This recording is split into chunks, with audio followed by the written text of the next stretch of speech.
If we add the digits that make 4 in the Pythagorean manner, we discover an important secret about the nature of consciousness. 1 plus 2 plus 3 plus 4 equals 10. And 10 is the perfect number, and it is symbolized by the cross, or the X, which is itself a symbol of consciousness. Now we understand why there are such profound similarities between the Egyptian and Christian mythologies and iconographies. In Egyptian art, we see the pharaoh quartered. His arms are folded in the shape of a cross. He sits upon a cubal throne. In Christian art, we see Jesus on the cross, spread out to emphasize the quaternity. On either side of his cross are two others, while 3 times 4 equals 12. As we said, 12ness is also an important mental category. The name of the first god of the first dynasty of Egypt is Atum. This is where we get the word Adum. The Hindus have their Atma or Atman. Additionally, the Egyptian Aton and the Phoenician Adon and the Grecian Adonis and the Nordic Odin are renditions of the same deity who represented the first cause. We also get the word atom from the primordial atum. Greek philosophers, such as Zosimus of Panopolis, identified the letters of Adam with the 4 elements. And he was right. Esoterically, the letters do indeed correspond with the 4 psychic elements or hemispheres. Numerologically, the word atum is extremely interesting. Its letters, amazingly, are 1, 2, 3, 4, which equal 10.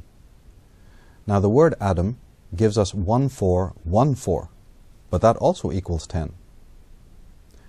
One of the reasons why Adam is 1, 4, 1, 4 is partly because of the human hands. That is 1 thumb and 4 fingers. 1 thumb and 4 fingers. 1, 4, 1, 4. If you consult the text tours page entitled Division of 10, you will see illustrations that help explain the points we're making. We only have to examine the religious art of the world to see how often heroes, saints, and deities are shown in close proximity to squares, triangles, and crosses. The gods Aton and Adon are the basis of the Jewish Adonai or Jehovah. Interestingly, Jehovah's name is spelled with 4 sacred letters, the Yod, He, Vav, He.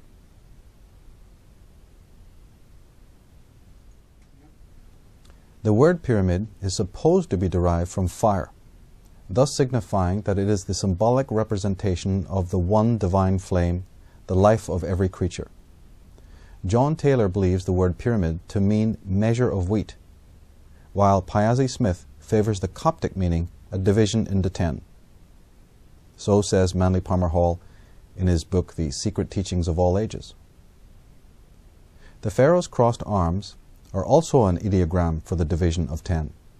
This is because 10, or At-10, is man. The pharaoh represents the human being who has ascended from the lowest levels of consciousness to the level of the meta-human. There are several other examples of this mathematical and geometrical premise, the division of 10. One is Moses coming out of the holy mountain in Egypt with the 10 commandments. Of course, there are 2 tablets with 5 commandments on each, hence division of 10.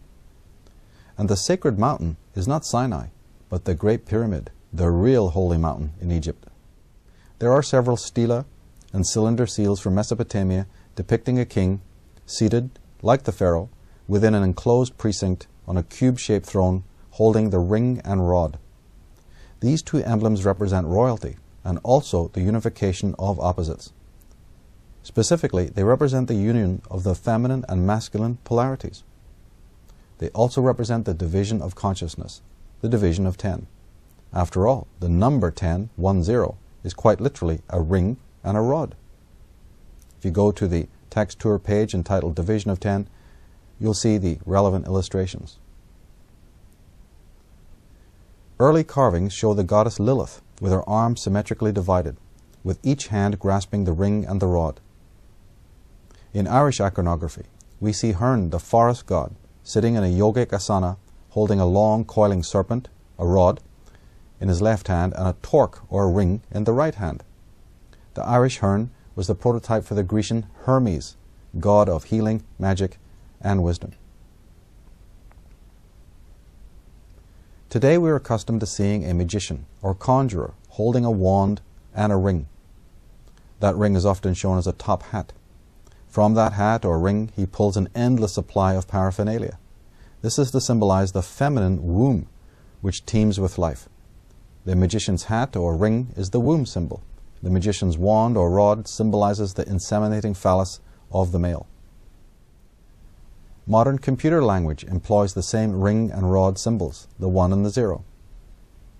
These are occult sigils, and they represent intelligence of every kind, be it digital or organic. During the Renaissance, and even before, artists and architects depicted Adam with his arms divided to form a fourfold iconograph. This image was painted by the architect Vitruvius, by artist Leonardo da Vinci, and by occultist Cornelius Agrippa. These masters knew that the 4 and the 10 represent the ascent towards illumination. They knew that the number 10 represents spiritual androgyny.